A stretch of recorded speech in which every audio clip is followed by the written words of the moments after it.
হরে কৃষ্ণ। রাধে রাধে। একাদশী তিথি বিষ্ণুকে সমর্পিত। এক বছরে মোট 28টি একাদশী তিথি পড়ে। এই তিথিতে বিষ্ণুর পুজো করা হয়ে থাকে। বৈশাখ মাসের শুক্লপক্ষের একাদশী তিথির বিশেষ মাহাত্ম্য রয়েছে। এই তিথি মোহিনী একাদশী নামে পরিচিত।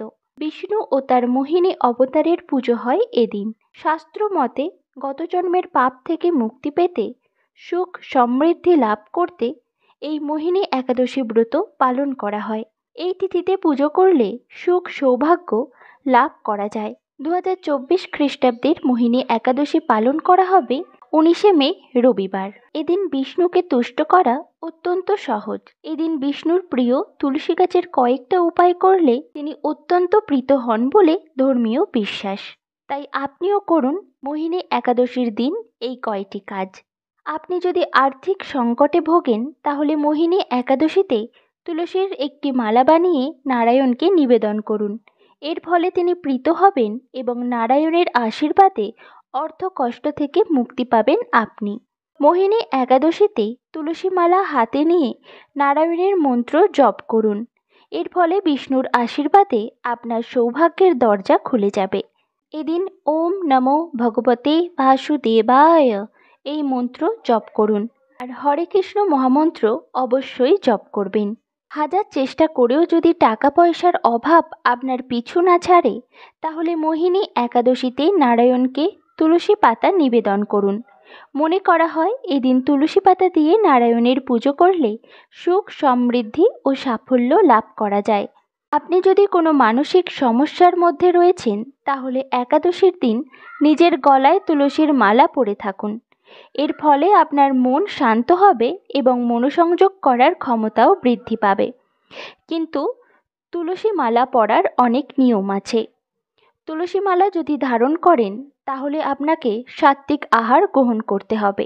তুলসী মালা যদি ধারণ করেন তাহলে সেটি সেই দিন পরে পরের দিন খুলে ফেলার কোনো নিয়ম নেই।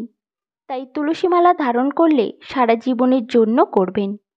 কাজের পথে যদি বারবার বাধা আসে অথবা যদি বারবার করা কাজ নষ্ট হয়ে যায়, তাহলে মোহিনী একাদশীতে তুলসী গাছে জল দিয়ে সেই ভেজা মাটি তুলে বাড়ির সবার কপালে তিলক কেটে দিন। এর ফলে কর্মক্ষেত্রে উন্নতি করতে পারবেন। মোহিনী একাদশীতে নারায়ণের সঙ্গে লক্ষ্মী পুজো অবশ্যই করুন। এর ফলে সব রকম আর্থিক কষ্ট থেকে মুক্তি পাওয়া যায় এবং আর্থিক পরিস্থিতি শক্তিশালী হয়।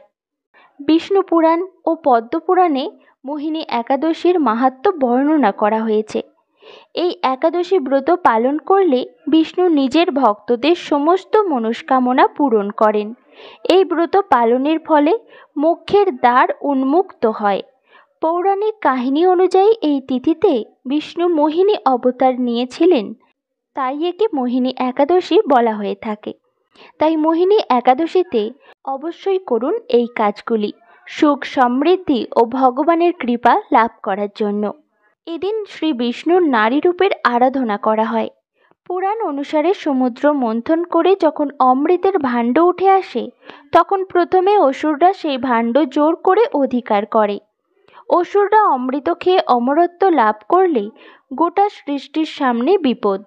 এই কথা উপলব্ধি করে বিষ্ণু নারী রূপ ধারণ করে অসুরদের ভুলিয়ে তাদের কাছ থেকে অমৃতের ভাণ্ড নিয়ে নেন। যেদিন বিষ্ণু মোহিনী রূপ ধারণ করেছিলেন সেই দিনটা ছিল বৈশাখ মাসের শুক্লপক্ষের একাদশী তিথি। তাই এই দিনটি মোহিনী একাদশী নামে পরিচিত। আর মোহিনী একাদশীর দিন অবশ্যই পাঠ বা শ্রবণ করতে হয় মোহিনী একাদশী ব্রত মাহাত্ম্য কথা। তাই এখন শ্রবণ করুন মোহিনী একাদশী ব্রত কথা। কুর্ম পুরাণে বৈশাখ শুক্লপক্ষের মোহিনী একাদশীর ব্রত মাহাত্ম্য বর্ণনা করা হয়েছে। মহারাজ যুধিষ্ঠির বললেন, হে জনার্দন, বৈশাখ শুক্লপক্ষিয়া একাদশীর কি নাম, কি ফল, কি বিধি, এই সকল কথা আমার নিকট বর্ণনা করুন। উত্তরে ভগবান শ্রীকৃষ্ণ বললেন, হে ধর্মপুত্র, আপনি আমাকে যে প্রশ্ন করেছেন, পূর্বে শ্রীরামচন্দ্র বশিষ্ঠের কাছে এই একই প্রশ্ন করেছিলেন। তিনি জিজ্ঞাসা করেছিলেন, হে মুনিবর, আমি জনকনন্দিনী সীতার বিরহজনিত কারণে বহু দুঃখ পাচ্ছি। তাই একটি উত্তম ব্রতের কথা আমাকে বলুন, যার দ্বারা সর্বপাপ ক্ষয় ও সর্বদুঃখ বিনষ্ট হয়। এই কথা শুনে বশিষ্ঠদেব বললেন, হে রামচন্দ্র, তুমি উত্তম প্রশ্ন করেছ। যদিও তোমার নাম গ্রহণেই মানুষ পবিত্র হয়ে থাকে, তবুও লোকের মঙ্গলের জন্য তোমার কাছে সর্বশ্রেষ্ঠ ও পরম পবিত্র একটি ব্রতের কথা বলছি। বৈশাখ মাসের শুক্লপক্ষিয়া একাদশী মোহিনী নামে প্রসিদ্ধা। এই ব্রত প্রভাবে মানুষের সকল পাপ দুঃখ ও মোহজাল অচিরেই বিনষ্ট হয়। তাই মানুষের উচিত সকল পাপ ক্ষয়কারী ও সর্বদুঃখ বিনাশী এই একাদশী ব্রত পালন করা। একাগ্র চিত্তে তার মহিমা তুমি শ্রবণ করো। এই কথা শ্রবণ মাত্রেই সমস্ত পাপ বিনষ্ট হয়। পবিত্র সরস্বতী নদীর তীরে ভদ্রাবতী নামে এক সুশোভনা নগরী ছিল। চন্দ্র বংশজাত ধৃতিমান নামে এক রাজা সেখানে রাজত্ব করতেন। সেই নগরীতেই ধনপাল নামে এক বৈশ্য বাস করতেন। তিনি ছিলেন পুণ্যকর্মা ও সমৃদ্ধশালী ব্যক্তি। তিনি নলকূপ, জলাশয়, উদ্যান, মঠ ও গৃহ ইত্যাদি নির্মাণ করে দিতেন। তিনি ছিলেন বিষ্ণু ভক্তিপরায়ণ ও শান্ত প্রকৃতির মানুষ।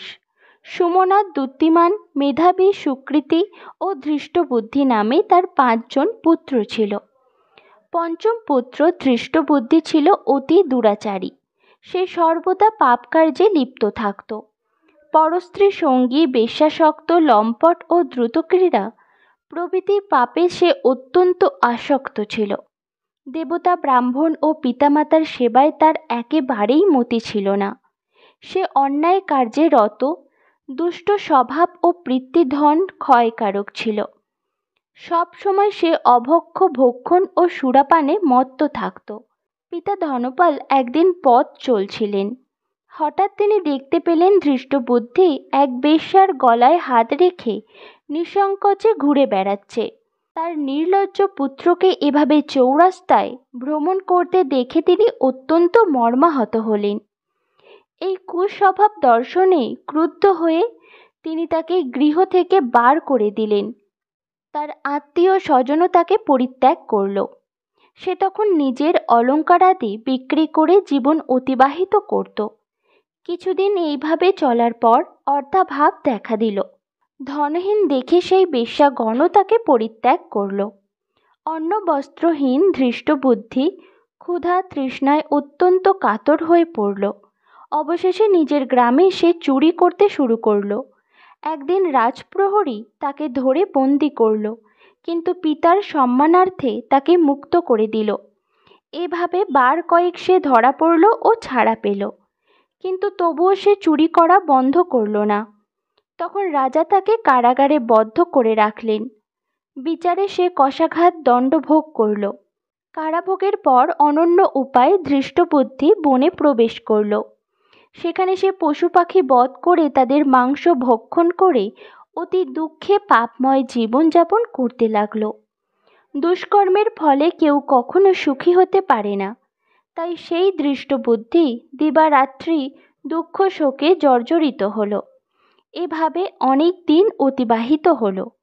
কোনো পুণ্য ফলে সহসা একদিন সে কৌডিন্য ঋষির আশ্রমে উপস্থিত হল।